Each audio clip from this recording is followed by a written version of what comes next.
Middle east में महायुद्ध का आज 23वां दिन है। ईरान और इजराइल अमेरिका के बीच जारी महायुद्ध शनिवार की शाम को खौफनाक मोड़ पर पहुंच गया।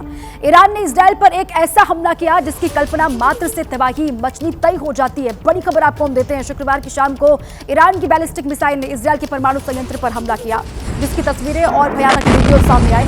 इस भीषण मिसाइल हमले से हुए कुल नुकसान की सटीक जानकारी तो सामने नहीं आई है, लेकिन शुरुआती रिपोर्ट्स के मुताबिक एक बड़ी इमारत मलबे में तब्दील हो गई और करीब 47 लोगों के घायल होने की खबर है। ये शनिवार शाम को हमला हुआ है, जिसकी तस्वीरें इस वक्त आप देख रहे हैं। मिसाइल अटैक काफी भयावह था। ईरान ने पलटवार करते हुए सभी को चौंका दिया। 24 घंटे में 5वीं बार दक्षिणी इजराइल के शहर दिमोना पर हमला हुआ है, जहां भारी तबाही मची है। इसकी कल्पना शायद इजराइल ने भी नहीं की होगी। इस तरीके से ईरान वहां हमला करेगा। दिमोना जो कि बेहद सुरक्षित शहरों में शुमार है इजराइल के, और वहां पर इस तरीके से बैलिस्टिक मिसाइल से हमला करना। दिमोना के Shimon Peres nuclear research centre पर यह हमला हुआ है। 24 घंटे में 5वीं बार यह हमला ईरान की ओर से किया गया। जो पावर सेंटर है उसके आसपास ही यह हमला हुआ कि ये तस्वीरें उसी की गवाही। ये तस्वीर आपको हम दिखा रहे हैं। 3 तस्वीरें हैं। कैमरा नंबर 1 से ये तस्वीर बैलिस्टिक मिसाइल गिरती हुई आपको नजर भी आ रही है।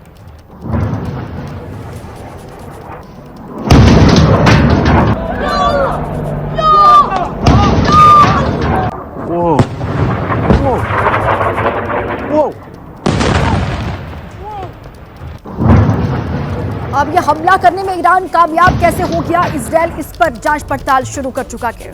पश्चिम एशिया में भड़का महायुद्ध एक विध्वंसक मोड़ पर आ गया है। इस युद्ध की लपटें अब हिंद महासागर की लहरों तक पहुंच गई हैं। अमेरिका इजराइल को अपने खतरनाक मंसूबे दिखाते हुए ईरान ने हिंद महासागर में जो किया उसने युद्ध का दायरा काफी फैला दिया है। सवाल उठने लगे कि क्या ईरान के पास ऐसी घातक मिसाइल भी मौजूद है जो तेहरान से यूरोप के देशों तक अपना निशाना बना सकती है।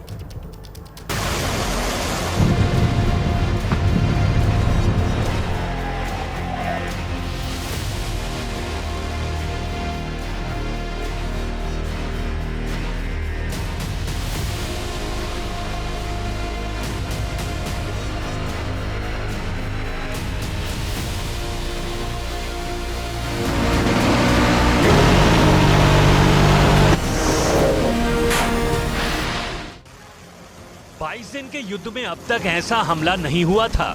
ईरान ने अब तक इतनी लंबी दूरी पर मिसाइल स्ट्राइक नहीं की थी।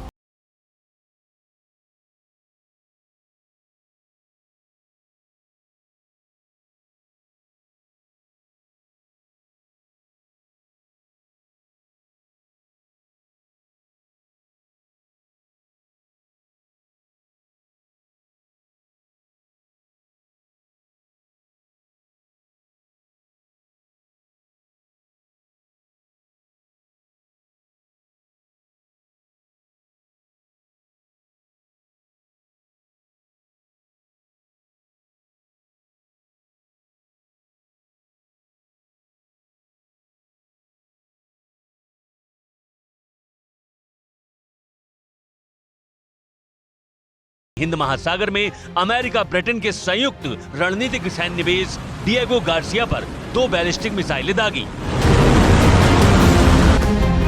वॉल स्ट्रीट जर्नल के मुताबिक ईरान से लगभग 4000 किलोमीटर दूर इस सैन्य ठिकाने पर हमला अब तक का सबसे बड़ा अटैक है। हालांकि अमेरिकी अधिकारियों के मुताबिक ईरान की एक मिसाइल उड़ान के बीच में ही नाकाम हो गई, जबकि दूसरी को अमेरिकी युद्धपोत से लॉन्च किए गए इंटरसेप्टर ने हवा में ही तबाह कर दिया। इस हमले की हैरान करने वाली बात यह है कि ईरान ने अपनी सीमा से 4000 किलोमीटर दूर मिसाइल स्ट्राइक की है, क्योंकि अब तक ये माना जाता था कि ईरान की मिसाइल क्षमता सीमित है। लेकिन इस हमले से चिंता बढ़ गई है कि ईरान यूरोप में मौजूद ठिकानों को भी तबाह कर सकता है।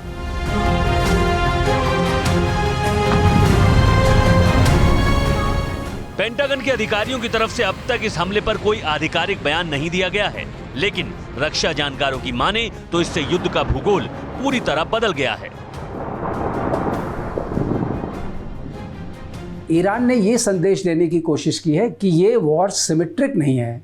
वो इंगेज नहीं कर रहा है जो यूएस और इजराइल की तरफ से अटैक्स हो रहे हैं, चाहे वो एयर डिफेंस सिस्टम के थ्रू हो या जो बॉम्बिंग उसके ऊपर की जा रही है। उसने कहा हम इसको अलग तरीके से इस युद्ध को लड़ेंगे, असिमेट्रिक वॉर लड़ेंगे। इस युद्ध को औरों की चौखट तक ले जाना, जिससे कि विश्व में एक प्रभाव आए और वो दबाव के रूप में प्रेसिडेंट ट्रंप के ऊपर पड़े, पीएम नेतन्याहू के ऊपर पड़े, जिससे इस वॉर को बंद करने की वो सोचे।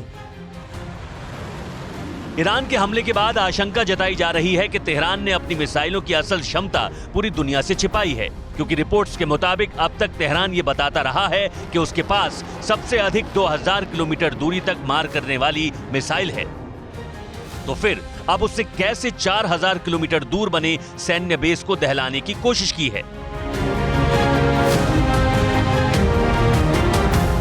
यह हमला अमेरिका ब्रिटेन के उस फैसले के बाद हुआ है जिसमें ब्रिटिश पीएम कीर स्टारमर ने एक साथ मिलकर काम करने का फैसला किया है। अमेरिका को अपने सैन्य बेस इस्तेमाल की मंजूरी दी है। Helping with defensive capability, we've got fighter jets. हम अमेरिका के साथ बहुत ही नजदीकी से काम कर रहे हैं।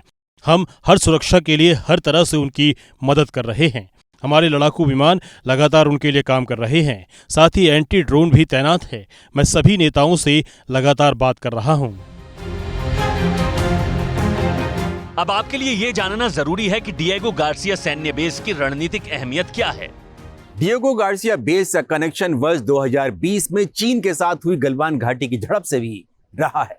उस वक्त भारत के समर्थन में और बीजिंग को कड़ा संदेश देने के लिए अमेरिका ने अपने B-2 बॉम्बर को भारत के ऊपर से उड़ान भरने के लिए इसी बेस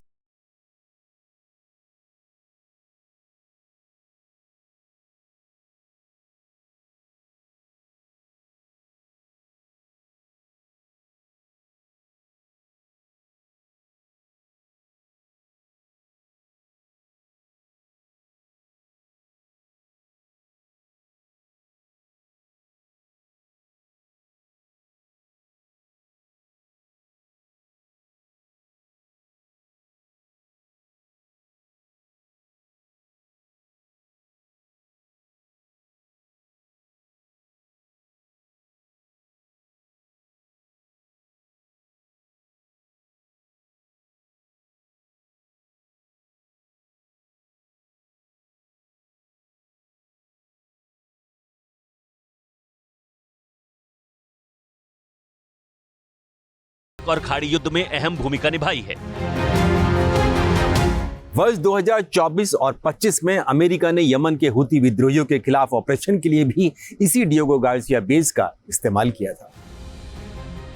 सबसे जरूरी बात, इसकी लोकेशन ऐसी है कि किसी दुश्मन के लिए इतनी दूरी तक जाकर टारगेट करना आसान नहीं है। ईरान के पास जो शॉर्ट रेंज बैलिस्टिक मिसाइल्स हैं या मीडियम रेंज बैलिस्टिक मिसाइल्स हैं, उनकी क्षमता 2000 से 2005 तक आंकी जाती है और उसके आगे होना 4000 तक एक तरीके से इम्पॉसिबिलिटी है, बिकॉज वहाँ एक डिफरेंट टाइप की टेक्नोलॉजी काम में आती है। जब तक वो टेक्नोलॉजी अब हार्नेस नहीं करेंगे तो उसके बियॉन्ड जाना मुश्किल होगा। हालांकि ईरान ने इस बेस को टारगेट करने की कोशिश की है, जिससे अमेरिका और इजरायल की चिंता बढ़ गई है। इस हमले के बीच ईरानी विदेश मंत्री अब्बास अरागची ने ब्रिटेन को धमकी दी है। अब्बास अरागची ब्रिटेन के अमेरिका को अपने सैन्य बेस इस्तेमाल करने की मंजूरी देने से भड़के हैं। अरागची ने कहा है कि स्टारमर अपने ही लोगों की इच्छा के खिलाफ जाकर ब्रिटिश ठिकानों को ईरान के खिलाफ आक्रामकता के लिए इस्तेमाल करने की मंजूरी दे रहे हैं। इससे ब्रिटिश नागरिकों की जान खतरे में पड़ रही है और ईरान अपनी आत्मरक्षा के अधिकार का इस्तेमाल करेगा। ईरान का मानना है कि ब्रिटेन का ये कदम उसे युद्ध में सीधे तौर पर घसीट रहा है। इस बीच हिंद महासागर तक युद्ध की लपटें आने से हर कोई हैरान है।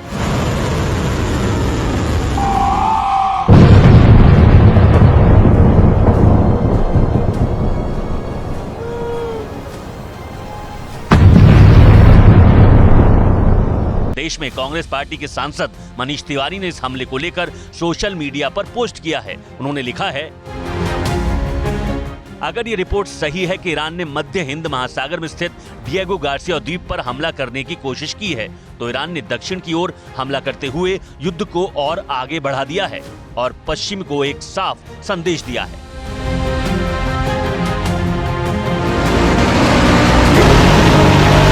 गौर करने वाली बात यह है कि हिंद महासागर में युद्ध का विस्तार उस हमले के बाद हुआ है जिसमें अमेरिकी सबमरीन ने ईरान के युद्धपोत आइरिस डेना को तबाह किया था।